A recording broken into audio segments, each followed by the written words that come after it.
most of our politicians because they finance their campaigns either through their corporations or through personal contributions that come out of the corporations. They're not elected, they don't serve a limited term, they don't report to anybody.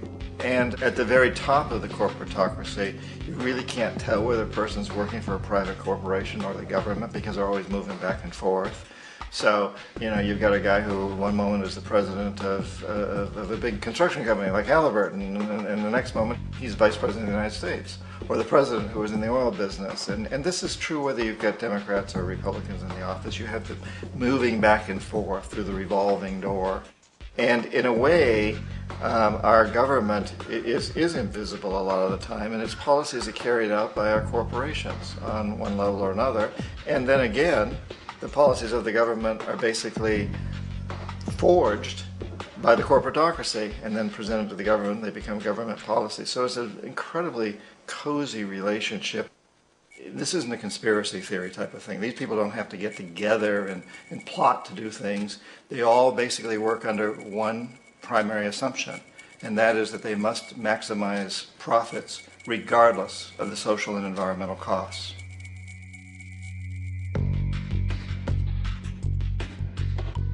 This process of manipulation by the corporatocracy through the use of debt, bribery, and political overthrow is called globalization. Just as the Federal Reserve keeps the American public in a position of indentured servitude through perpetual debt, inflation, and interest, the World Bank and IMF serve this role on a global scale. The basic scam is simple. Put a country in debt either by its own indiscretion or through corrupting the leader of that country, then impose conditionalities or structural adjustment policies, often consisting of the following. Currency devaluation.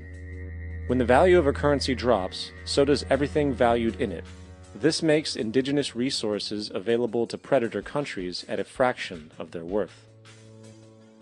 Large funding cuts for social programs. These usually include education and healthcare, compromising the well-being and integrity of the society, leaving the public vulnerable to exploitation. Privatization of state-owned enterprises.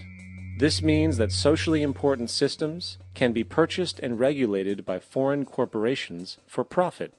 For example, in 1999, the World Bank insisted that the Bolivian government sell the public water system of its third largest city to a subsidy of the U.S. corporation Bechtel. As soon as this occurred, water bills for the already impoverished local residents skyrocketed. It wasn't until after a full-blown revolt by the people that the Bechtel contract was nullified. Then there is trade liberalization, or the opening up of the economy through removing any restrictions on foreign trade. This allows for a number of abusive economic manifestations, such as transnational corporations bringing in their own mass-produced products, undercutting the indigenous production and ruining local economies.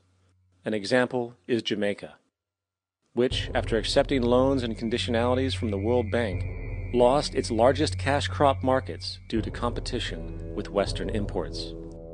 Today, countless farmers are out of work, for they are unable to compete with the large corporations. Another variation is the creation of numerous, seemingly unnoticed, unregulated, inhumane sweatshop factories, which take advantage of the imposed economic hardship. Additionally, due to production deregulation, environmental destruction is perpetual, as a country's resources are often exploited by the indifferent corporations while outputting large amounts of deliberate pollution. The largest environmental lawsuit in the history of the world today is being brought on behalf of 30,000 Ecuadorian Amazonian people against Texaco, which is now owned by Chevron. So today it's against Chevron, but for activities conducted by Texaco. Estimated to be more than 18 times what the Exxon Valdez dumped into the coast of Alaska.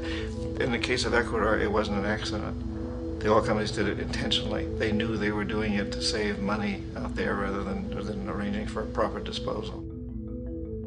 Furthermore, a cursory glance at the performance record of the World Bank reveals that the institution, which publicly claims to help poor countries develop and alleviate poverty, has done nothing but increase poverty and the wealth gap, while corporate profits soar.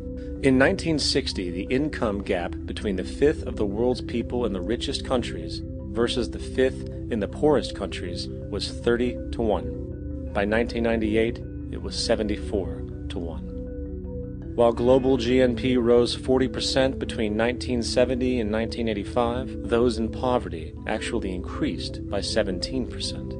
While from 1985 to 2000, those living on less than $1 a day increased by 18%. Even the Joint Economic Committee of the U.S. Congress admitted that there is a mere 40% success rate of all World Bank projects. In the late 1960s, the World Bank intervened in Ecuador with large loans. During the next 30 years, poverty grew from 50% to 70%. Under or unemployment grew from 15 to 70%. Public debt increased from 240 million to 16 billion, while the share of resources allocated to the poor went from 20% to 6%. In fact, by the year 2000, 50% of Ecuador's national budget had to be allocated for paying its debts. It is important to understand the World Bank is, in fact, a U.S. bank, supporting U.S. interests. For the United States holds veto power over decisions, as it is the largest provider of capital. And where did it get this money? You guessed it. It made it out of thin air through the fractional reserve banking system.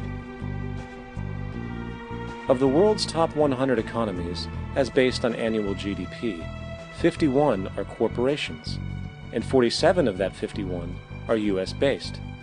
Walmart, General Motors, and Exxon are more economically powerful than Saudi Arabia, Poland, Norway, South Africa, Finland, Indonesia, and many others.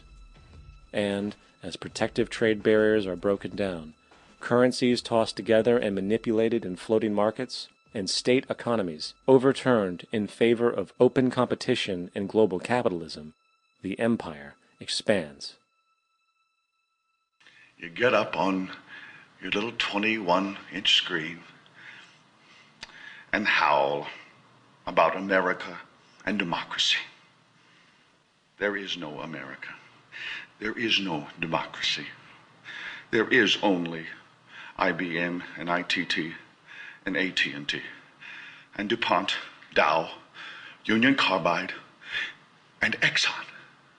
Those are the nations of the world today. What do you think the Russians talk about in their councils of state? Karl Marx? They get out their linear programming charts, statistical decision theories, Minimax solutions, and compute the price-cost probabilities of their transactions and investments, just like we do. We no longer live in a world of nations and ideologies, Mr. Beale.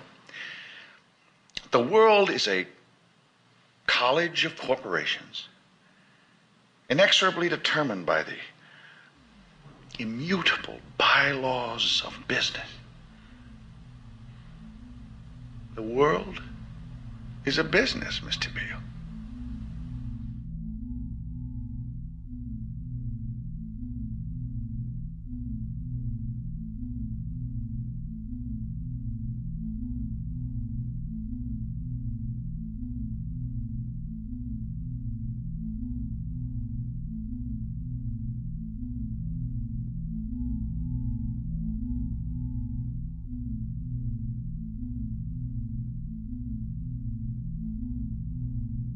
The world is being taken over by a handful of business powers who dominate the natural resources we need to live while controlling the money we need to obtain these resources.